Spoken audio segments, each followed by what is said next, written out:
नमस्कार मित्रांनो, स्वागत आहे तुमचं आताच्या ब्रेकिंग न्यूजमध्ये. मित्रांनो, आरक्षण हा महत्त्वाचा आणि संवेदनशील मुद्दा असताना राज्य सरकारनं स्पर्धा परीक्षेमध्ये राखीव प्रवर्गातून सवलती घेणाऱ्यांना खुल्या प्रवर्गातील जागेवरती दावा करता येणार नाही असा निर्णय मंत्रिमंडळाच्या बैठकीमध्ये घेतलाय. या निर्णयामुळे गुणवत्तेच्या आधारावरती येणाऱ्या विद्यार्थ्यांना स्पष्टता निर्माण होईल आणि समान संधी आणि अधिक पारदर्शकता येईल असा सरकारचा दावा आहे. मात्र हा निर्णय राखीव प्रवर्गातील उमेदवारांच्या संविधानिक अधिकारांवरती घाला घालणारा असल्याची टीका काही राजकीय नेते आणि सामाजिक घटकांकडनं होतीये. उपवर्गीकरणावरनं राज्यातील अनुसूचित जातीमध्ये संतापाची भावना असतानाच सरकारनं राखीव प्रवर्गाला खुल्या प्रवर्गातून आरक्षण देण्याचं बंद करण्याचा निर्णय घेतलाय. केंद्रीय लोकसेवा आयोगाच्या धर्तीवरती महाराष्ट्र लोकसेवा आयोगामध्ये हा नियम अनेक वर्षांपासून आहे. महाराष्ट्र प्रशासकीय न्यायाधिकरणानं म्हणजेच मॅटनं अनेक प्रकरणांमध्ये राखीव प्रवर्गातील सवलतींचा लाभ घेणाऱ्या उमेदवारांना खुल्या प्रवर्गामध्ये संधी मिळणार नाही असा निर्णय दिलाय. परंतु उपवर्गीयकरणावरनं तापलेलं वातावरण आणि आरक्षणाबाबत सरकारविरोधातील अविश्वासामुळे नवीन निर्णयाला थेट विरोध होतोय.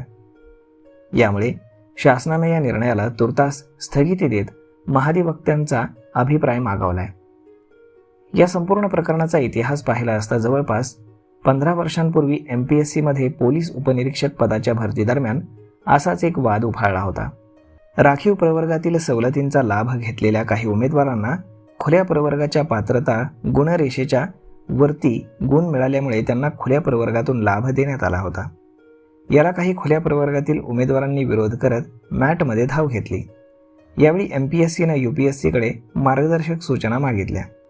यावरती स्पर्धा परीक्षांमध्ये वय, शैक्षणिक पात्रता, अनुभव, किरिक्षेस या बसण्याची संधी या आधारे सवलत घेतलेल्या राखीव प्रवर्गातील उमेदवारांना खुल्या प्रवर्गातून नियुक्ती देण्यास UPSCनं विरोध दर्शवला होता.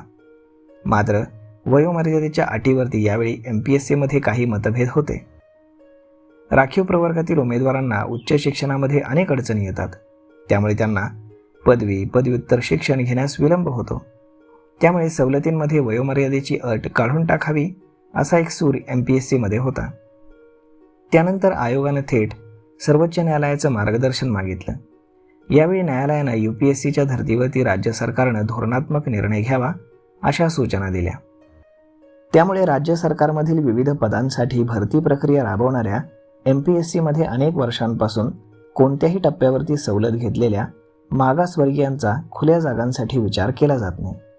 तर राखीव प्रवर्गातील ज्या उमेदवारांनी निवड प्रक्रियेच्या कोणत्याही टप्प्यावरती वय, शैक्षणिक पात्रता, अनुभव, परीक्षेला बसण्याची संधी या पात्रतेच्या निकषांमध्ये कुठलीही सवलत घेतलेली नाही, अशा उमेदवारांची निवड गुणवत्तेच्या आधारे खुल्या प्रवर्गातूनही करण्यात येते.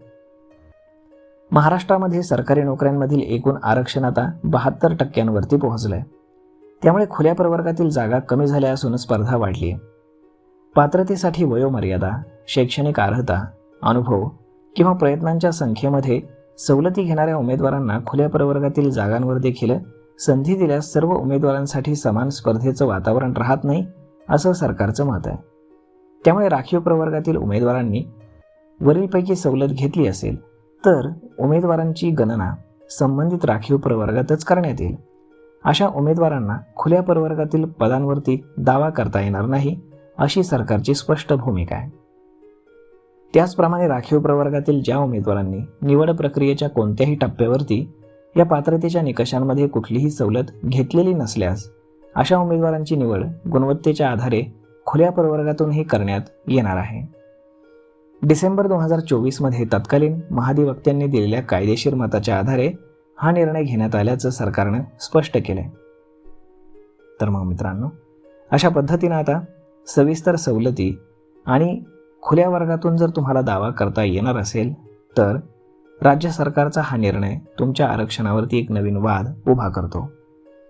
तर यावरती आपलं मत काय हे तुम्ही आम्हाला कमेंट करून नक्कीच सांगा. आणि जर हा व्हिडिओ तुम्हाला आवडला असेल तर आपल्या जवळच्या मित्रमंडळींसोबत देखील हा व्हिडिओ तुम्ही शेअर करायला विसरू नका. धन्यवाद.